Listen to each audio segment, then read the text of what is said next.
দেখুন এইভাবে ড্রাগন গাছকে কিভাবে ছোট ট্রেতে রোপণ করা হচ্ছে। প্রথমে একটি ফলের ট্রে নেওয়া হয়েছে, তাতে কিছু মাটি আছে এবং সেই মাটিগুলো বহুদিন আগে থেকে মাটিটা কিভাবে তৈরি হয়েছে দেখুন। মাটিটাকে জাস্ট বিভিন্ন লতা পাতা ও সবজির খোসা টসা দিয়ে এগুলোকে পুরনো লতা পাতা সবজিরা খোসা দিয়ে এইভাবে এই মাটিটা তৈরি করা হয়েছে। তৈরি করার পরে এইগুলোকে এই যে লাঠি মাঝখানে দেওয়া হয়েছে, প্রথমে একটি লাঠি মাঝখানে দেওয়া হয়েছে, ভালো শক্ত করে আটকে দেওয়া হচ্ছে।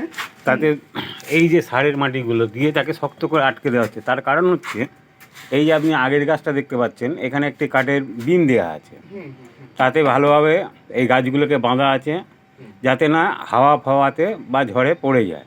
এবং গাছটাকে যত ওইভাবে আমরা কেন ঝোলাবো, এবং এই গাছটা যখন আস্তে আস্তে বড় হবে এর ভেতর থেকে বহু জিনিস আবার বেরোবে নতুন হয়ে, সেগুলো নানাভাবে ঝুলে থাকবে এবং দেখতেও খুব সৌন্দর্য লাগবে। দর্শকদের একটা জিনিস দেখান, দেখুন এখানে যা কিছু আছে আমি কিন্তু কোনোটা ফেলছি না। এই দেখুন এই যে পুরনো গাছের শুকনো পাতা ডাল বা তারপরে ধরুন সবজির খোসা আলুর খোসা নানা রকম খোসা দিয়ে এই জিনিসটা তৈরি করেছে। এটা বহুদিন আগে থেকে কিন্তু তৈরি করা হয়েছে। এবার এই যে পাইপটা দেখছেন, এটা যাতে শক্তভাবে থাকে সেইভাবে এখানে আমরা কিছুটা মাটি এভাবে নিয়ে আসবো। এবার আবার একটা বেলচা নেব, বেলচা নিয়ে যাচ্ছে, বেলচা নিয়ে গিয়ে সেই যে জায়গাটায় পুরনো মাটি পড়ে আছে সেগুলো তুলে আনছে, তুলে এনে এর মধ্যে দিয়ে দেবো দিচ্ছে। তার কারণ হচ্ছে এই যে পাইপটা যাতে শক্ত করে থাকে। দেখুন এইভাবে মাটিগুলো দিয়ে দেখুন এখানে একটু কাছে নিয়ে আসুন। এখানে দেখুন কিছু কেঁচো রাখা হয়েছে, মানে কেঁচো অলরেডি জন্মেছে দেখছেন। এই দেখুন এই কেঁচোগুলো কাছে বেশ কিছু কেঁচো, এই দেখুন কেঁচোগুলো এসে দেখছেন। এগুলো কিন্তু আমি মারবো না, এরা কিন্তু মাটিকে উর্বর করবে। এই দেখুন প্রচুর কেঁচো রয়েছে এখানে, দেখুন এই দেখুন প্রচুর কেঁচো রয়েছে। এদেরকে আমি কিন্তু একটাও মারবো না, ওদেরকে মারবে না। তার কারণ হচ্ছে এগুলোই মাটিকে উর্বর করবে এবং জল যাতে যায় সেরকম ব্যবস্থা করবে। গাছের চারা নিচ্ছে, ধরুন এইটা নিলাম, নিয়ে কীভাবে বসাবো, এখানে আমি একটা ছুরি ব্যবহার করব। এই ছুরিটাকে আমি ব্যবহার করলাম, জাস্ট এখানে আমি একটা গর্ত খুঁড়ব, নিয়ে এই দেখুন একটা গর্ত হলো, এই একটা গর্ত করা হলো। তারপরে এই গাছটাকে সুন্দরভাবে ঢুকিয়ে বসিয়ে দিলাম। মাটি এরকমভাবে দিয়ে মেরে গোড়ায় দিয়ে দিলাম, তাহলে কেঁচোগুলোও থাকলো, আবার এর সাথে সাথে গাছের এটাও থাকলো।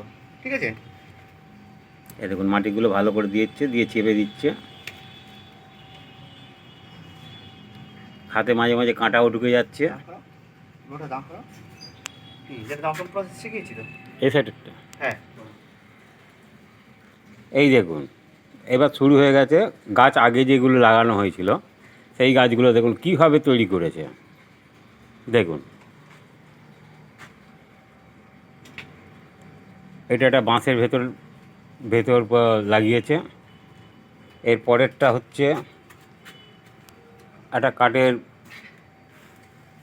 কাঠের দণ্ড আছে, তার উপর লাগানো আছে।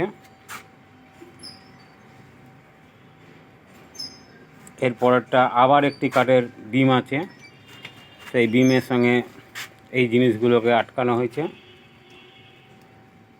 আচ্ছা এইবার দেখুন যিনি এই কাজগুলো এতগুলো করেছে এবং আরেকটি শুরু করেছে, আচ্ছা এই সেই লোক। আমি বলে দিই এটা কিভাবে করতে হবে।